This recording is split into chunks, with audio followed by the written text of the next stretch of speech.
Are you aware whether or not the interview between you and Mr. Cornett was recorded? Yes, sir. Okay. Was it or was it not? Yes. Okay. All right. Well, let's go then to the first time from your statements here today. When was the first time that you said something about confessing? When was the first time that Shelby informed you of his involvement with Ronnie King's murder? I think it was the day before, the 25th, 24th. Okay, and how did that conversation arise? He actually called me up on the phone. He said, I'm on my way. I think he said, I'm on my way down, and I want to have a brother's day and a family's day.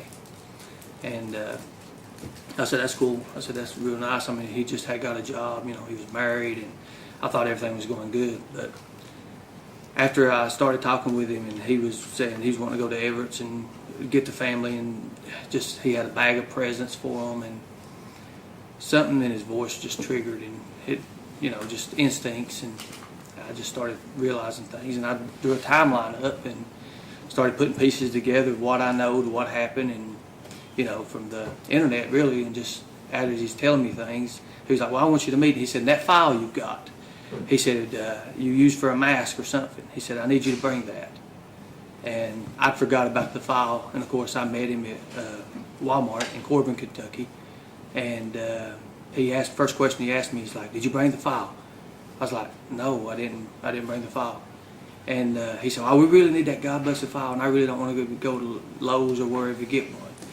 And then as we sat in the vehicle, he pretty much explained what all had happened. Okay, so tell me what he explained, what all happened. First thing he done, he said, I know you do hockey mask, and you're related to the Friday the 13th industry, and you do certain things for them. He says, I want you to know something, Holmes. He said, I'm a real killer. And then that's when he pulled the pistol out. And then at that point, I mean, I was already putting it together in my head what was going on just from prior experience. Yeah. Okay. And when he told you that he was a real killer, what did you say? I tried to laugh it off, like, no, man, you're crazy, man. No, you know, just like that. And he's like, no, I'm a real killer, Holmes, or something like that. And that's when I really knew it was serious. Okay. Did he explain why he was a real killer? What made him a real killer? No, he said after that was over, during this point, he said, you know the Ronnie. He said, I'm just gonna let you know something. He said, you're my brother. He said, I love you. He said, but I'm just gonna tell you something. He said, I am a real killer, and I said, and of course I was trying to laugh it off again, trying to change the subject, pretty much what I was trying to do. Then he looked at me and he said, you know the Ronnie King? And I said, Ronnie King? I said, yeah. He said, the one that was killed up in Everett's and all that? He said, I did that. That's something. And then after that, he started with a story, if I needed to. So in the story, after he's told you he's killed Ronnie King, first off, let's go back to the gun. You said that he had a weapon on him. Mm-hmm. What did that look like? It was a blued 38 Smith & Wesson, what I would call it. Okay. And how did you know it was a Smith & Wesson? I could see the label on it, and I'm familiar with weapons. Okay. Now, you had said earlier that he had brought you a file, or you had requested that you bring him a file. Is that right? Right. What did he use that file for? Well, we had to go back and get the file because he insisted. Okay. So we went back to the house. I actually told him, I said, just go to Lowe's and get one. And that's when he says, you're never to be seen. You're never, when you're doing anything like this, you're never supposed to be around cameras or anywhere you can be seen or located or positioned. And I said, okay then. And he was getting kind of like, he was getting hostile a little bit, but you know, that's the way he's always been until he gets his way. And pretty much, I took him back to the house, and I went in the room, and it was a chainsaw file. I think it was a 12-inch file at the time. It's about like this right here, a little thin file. And I brought it out to him, and he took it away from me, and he pulled the weapon out, and he started filing it. He said, he started telling me the rules and the laws, the way it goes. He was talking, he's like, you kill 5 people with one handgun. After the 5th person's killed, you have to do away with the handgun. And he was filing, and I think he may have had it marked where he was with the chamber. So. Okay. So where was he placing the file in relation to the gun? What was he doing with it? If you can describe the action. He filed both. I'm sure he filed. I think he filed the chamber. I'm not sure. I was driving at the time, and he was doing it while I was driving. Okay. So a file, you said a chainsaw file. Yeah. Is that made of plastic? Is it made of metal? Is it hard? What is that? It's a tubular shaped. I don't know exactly what they're actually made out of, but it's tubular shaped, and it's got a little handle. It's got a little point on it, which I never used the file part. I used the point to engrave my mask and stuff with it and make little things with it. But the part that he used was the actual. How would I say? File part of it. The actual part that's actually got the riffles and stuff on it. Okay. How was he connecting the file to the gun? Some of these questions, Right. they Oh, he may just seem took it, he foolish, just- but I don't know anything about files and guns. Right. That's what I'm saying. Yeah. What they're made out of, I don't know. Right. But I think he just opened the chamber and he was sitting there and he was just, going down the chamber.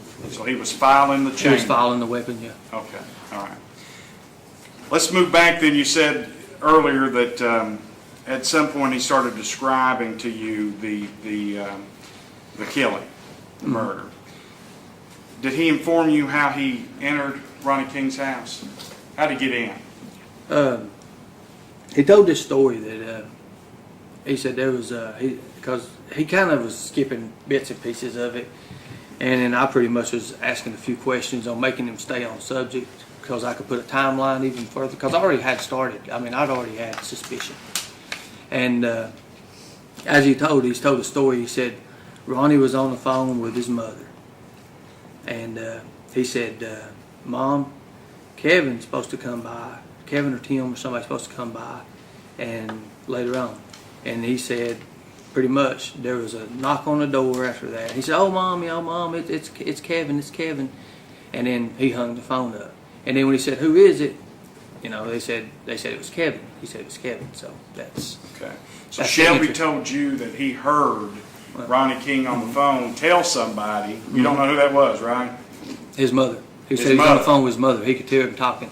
On the phone with his mom, and he said, "Kevin's at the door." Right. Kevin. Yeah, because he knocked on the door about the time after he heard that. That was his way in. That was his whole thing. Okay. See, when anything with Shelby Lee always the kind of person, he'd tell a story and he would leave certain parts out of it, but then he would go back and he'd fill the gaps himself, and he just had to Gotcha. keep Gotcha. an All open right. mind about everything. All right. So he says he hears Ronnie King say, "Kevin's at the door," and then you just stated that Shelby told you that he said, when Ronnie King said, "Who is it?" Yeah. Shelby said, "It's Kevin." He knew to say it was Kevin because he heard him talking to his mom that Kevin was going to be coming there. So Gotcha. that was his entryway. So he got in that way by saying he was Kevin. Yeah, he said when Ronnie came to the door and opened the door and seen his Shelby Lee, he said, "Oh man, you ain't Kevin." He said, "Oh man, I just playing with you. Hey, what can I do?" And he walked in for him and everything. He opened the door and he come on in, Shelby, and then I can tell the whole story if I need to. Yeah, let's keep And, going. What happened after he says it's Kevin? He gets in the door and he says, what happens then? He said, "I need to make some money." He said, "I need to make some money. Anything I can do for you? You got any work or anything I can do?"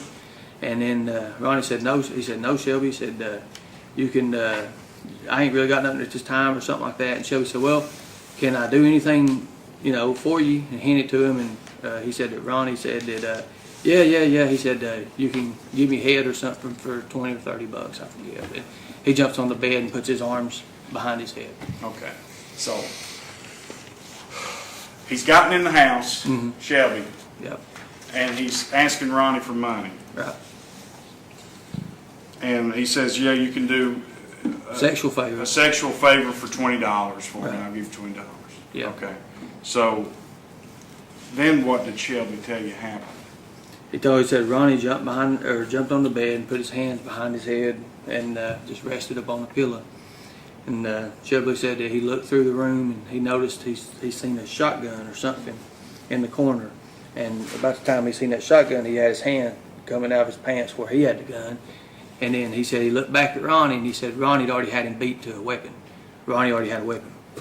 And he said that he was shaking real bad. He's like, no, I want to sell you this weapon. I want to sell you this gun, actually. And he said, no, Shelby, something's up with this. And he said, Shelby stated that during the time he was shaking and everything that he shot and it went by him. And he said, no, you don't understand. He was trying to make his way toward him. So he talked him out of putting his gun down. He said once he put his weapon to the side, Shelby was close enough to hit him with the back end of the weapon or something and hit him with the elbow and stuff. Okay, so was that it? Was it over then? You just hit him with the gun? No. He grabs a hold of him and he tells him, he asks him, he's like, where's all your money at and this and that. And at this time there was a shelf or something and he's pointing, he's like to the shelf or something and he turns over the whole shelf in a bookcase. And he said in a bookcase there was like a key or some other, I don't know if it was jewelry or what it was at the time, but there was something in that bookcase, and he had a bag, and he just started stuffing stuff in it, and he was trying to get him. So he said he put the gun up to him, and he asked him what the code for the safe or something was, or where the key was at.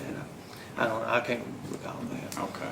At any point in time, did Shelby talk about restraining Ronnie King? Yes. What After happened? after that, he made it look like he was just going to rob him. He kept telling him, he said, "I'm going back to jail anyways.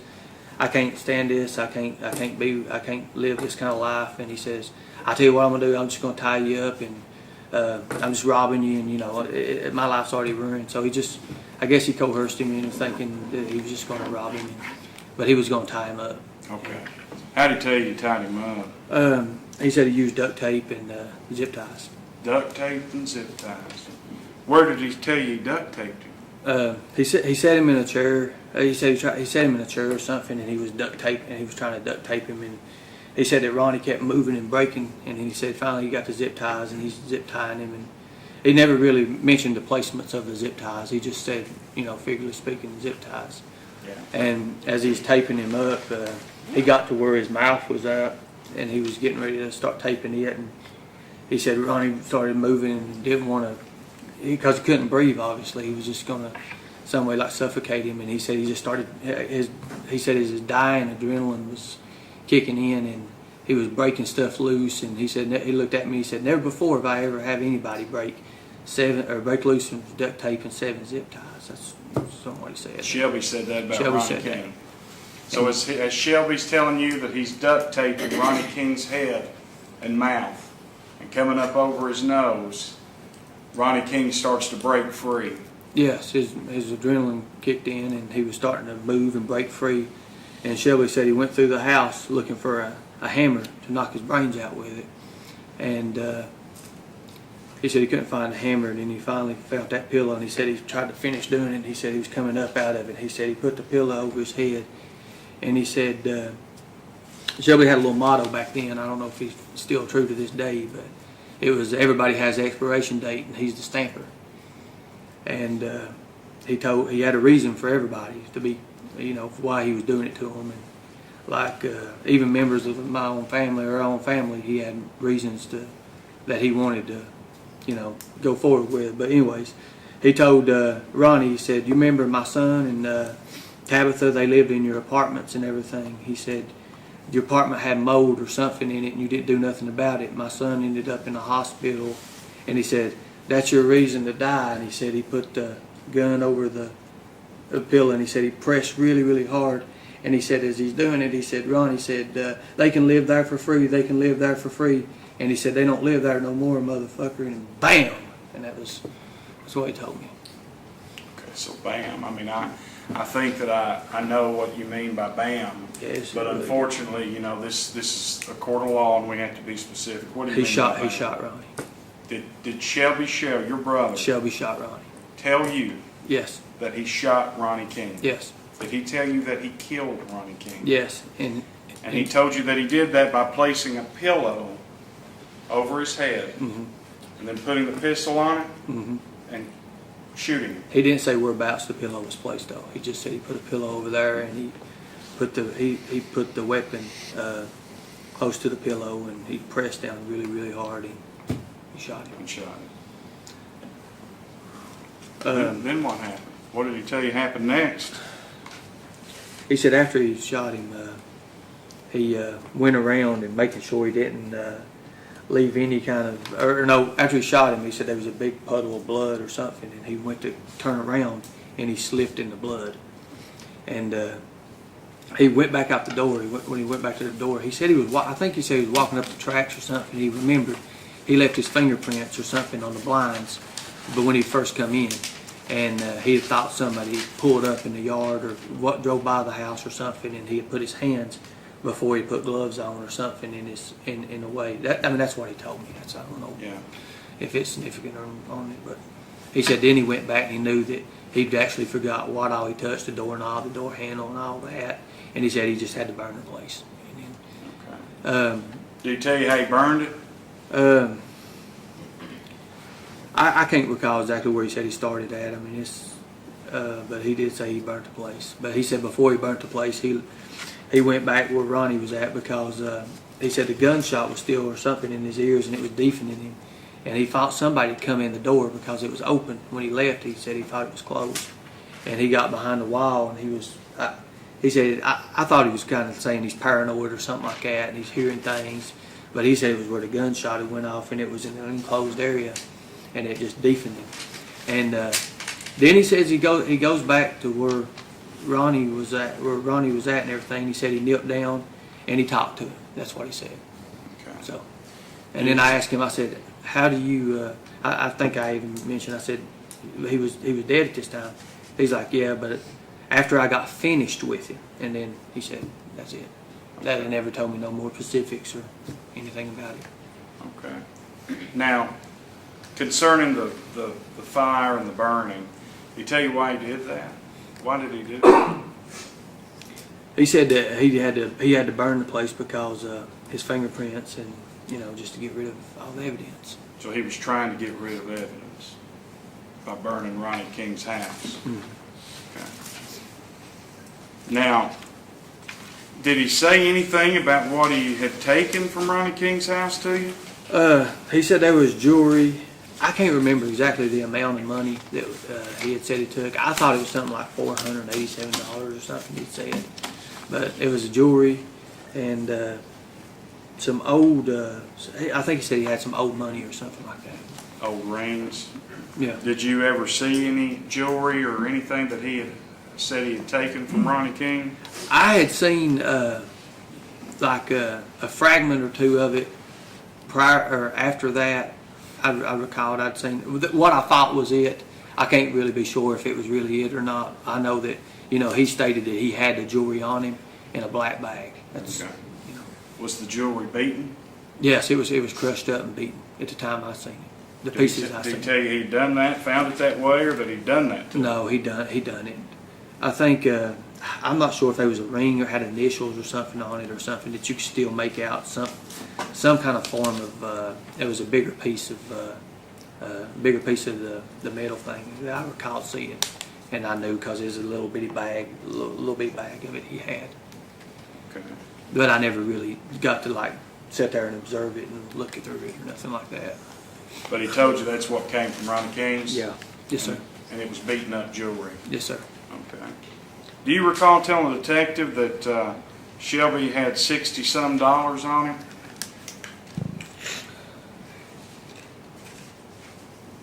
I don't know about the $60-some.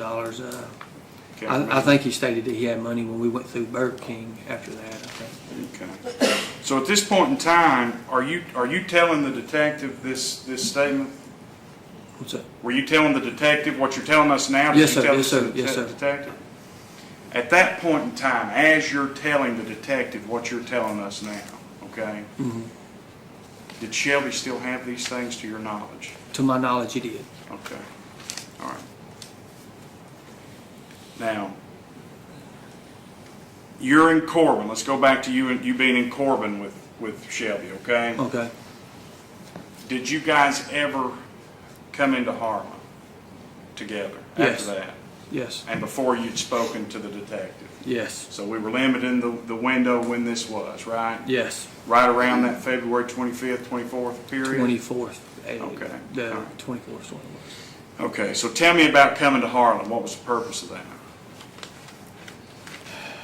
He said it was going to be a family day, and he wanted to go and buy. He had a bag of stuff that he left in the car. He said it was a bag of presents that he had for the family.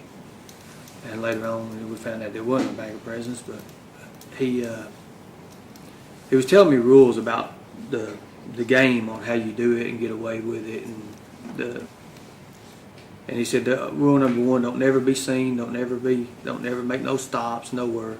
You go straight to the director, or to the target and out. And at this whole time, I was trying to change subjects and do everything I could, because I knew, I didn't shadow of a doubt. I mean, I knew what was going on. And that pretty much gave me just the look on his face when I would look at him. It was just, and I would just get like these vibes of evil. And that's what I thought, just plain evil. And I was like, I'm going to die. And as we was going through Dayhort, I think it's Dayhort, he stopped. He said, come up here, I'm going to show you something. And I drove him up to Dayhort there, and he stopped. He used the bathroom. He was using the bathroom. But at this time, he's already told me this story. He left the pistol inside the car. And just like I told the detective, I said, I started to grab the pistol myself and shoot him, because I knew what he was doing, and I know what he was going to do, because he'd already been, just letting on hints of what he's wanting to do. And then just, I don't know, it's just, with my family, when it comes involved in my family, the things he said that he was going to do, and how he's going to start pandemonia, and the things that he know how to get away with and do, I couldn't do that. I couldn't go through that. I couldn't watch my family just be one by one took out of this world. Couldn't do it. As you were there in Dayhort with your brother,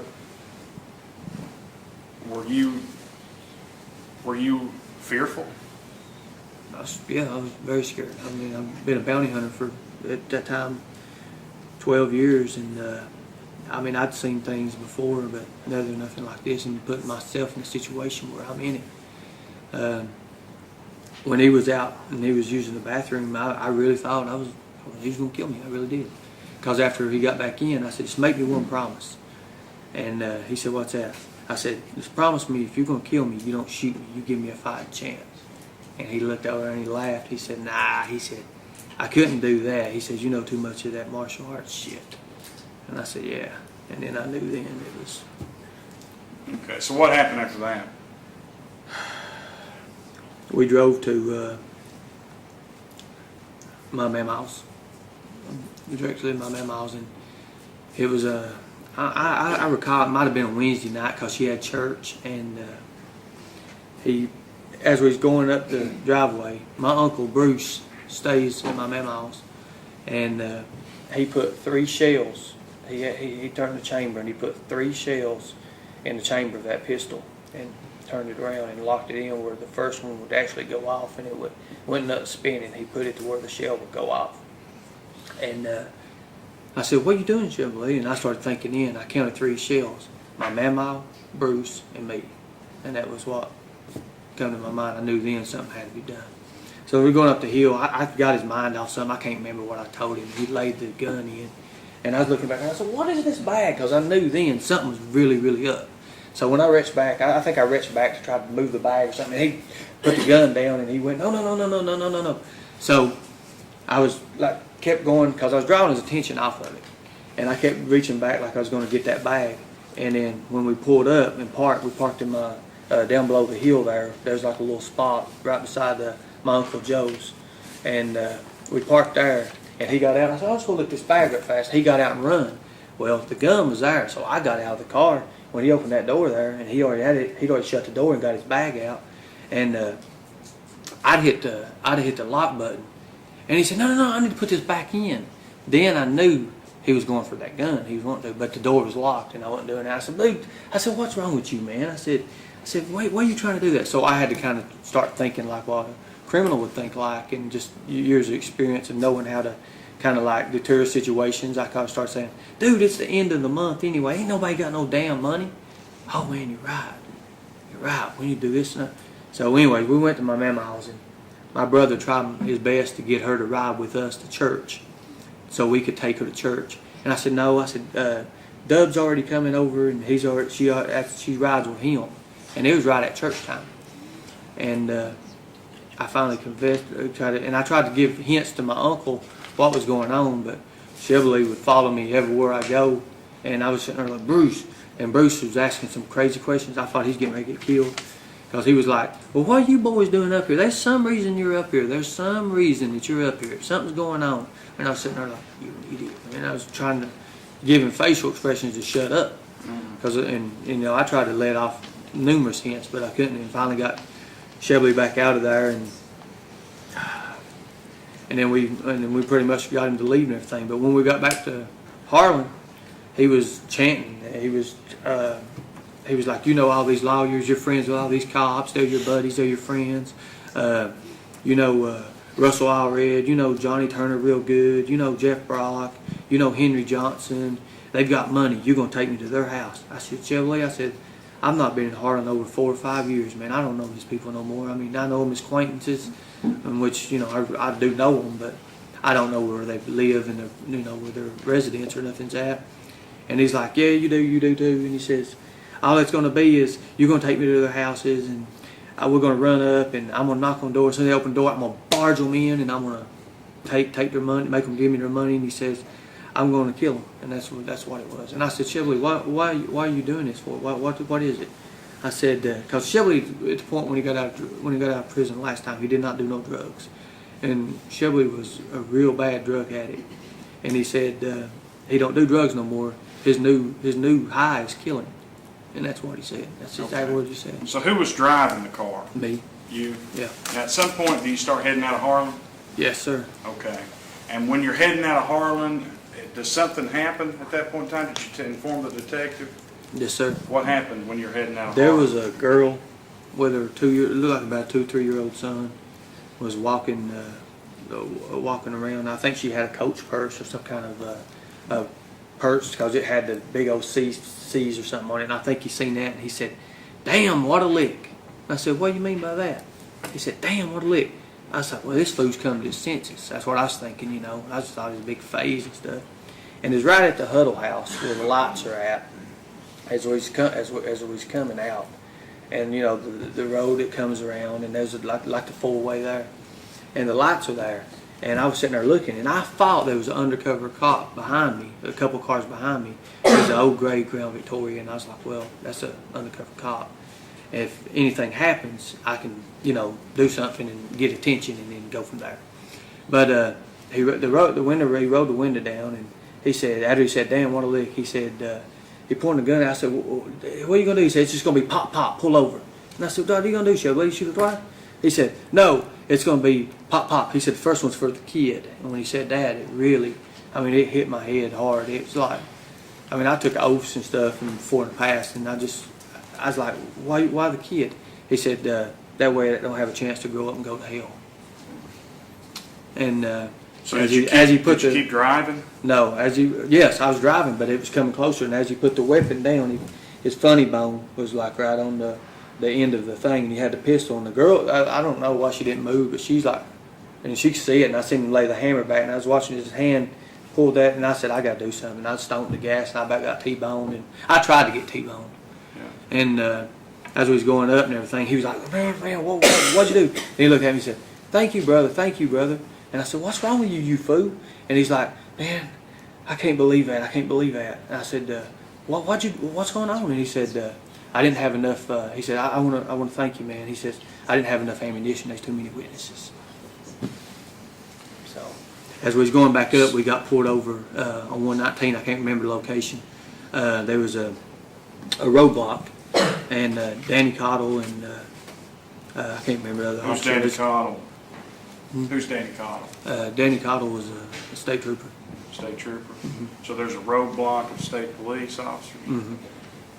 Do you approach the roadblock? Yes, and were you still driving? Yes, sir. Okay, your car? Yes, sir. Who was with you? Shelby. Okay. And you mentioned Danny Cottle, a state trooper. Yes, sir. Why do you mention his name? Was he there? I've known Danny Cottle for years, and yeah, he was there. Okay. Did you have an interaction with him? Yes, sir. Can you describe that for us? Well, usually when I approach any kind of roadblock, I had a name for fighting and being a professional boxer. People just wave me through. The police say just like, "Hey, man, we just wave you through because they know nothing's there." This time he stuck his head through the window. He's actually stuck his head through there, But before he did, my brother, he said, we're going to get stopped. He reached back there and got a jacket or something and covered his arms where his tattoos wouldn't be visible. And as he was sitting there, he's like, he had the pistol up under his thigh. I think it was sitting on there up under his thigh, and he had his hand like this up under it. And I guess he had his hand up on the handle. But we pulled up, and I was like, oh my gosh. So when we pulled up, and he stuck his head through, and I seen it, Danny. Well, I knew, you know, I was like, okay, cool, you know. He's like, well, hey man, what you doing? You been fighting again? What you doing? You know, he said. Then he looked over and he said, where you guys coming from? I said, well, we just come from the families. We just come visiting family. And I was trying to give him signals, but it was dark, and I couldn't really do nothing about it because, I mean, it was right beside him. He was, you know, him, and I just couldn't do it. And then as he motions it's over, I mean, but this time I'm about to start sweating, and I'm sitting there holding it in, just, you know, just from prior training that I've had, and just with interrogations and things. I'm driving up the road, and he looks over and he says, man, he said, you really do know all these police officers. And I said, it's just, you know, comes with territory or something like that. And he said, well, you just saved his effing life. And I said, what do you mean by that? He said, I started just to reach down, and he said, I already have a hand down. He said, I started just come up and shoot right across your face. I said, you know what, you probably hit me. And, you know, just trying to get his mind off stuff, just not in particular that. You know, trying to put loved ones in a way of innocent victims, because, I mean, I was thinking, hey, this man, he may still have a heart somewhere. But then he said, no. He said, it wouldn't hurt you. It might have deepened you a little bit. But he said, I started to blow his motherfucking brains. And that's exactly what you said. Okay. And he said, you saved his life. Now, I may have asked you this before, and if so, I apologize, but I have a terrible memory, okay? Sure. So the person that you've been with in this car, you've stated it was Shelby Shell, is that Shelby correct? Shell. And the person that you've stated has told you that they killed Ronnie King, the person Shelby Shell, is that correct? Yeah. Shelby Shell is your brother, is that Yes, sir. right? And one last time, or the first time, is that Shelby Shell, the defendant sitting here in this courtroom? Yes, sir. Okay. I have no further questions. Pass the witness. Cross-examination.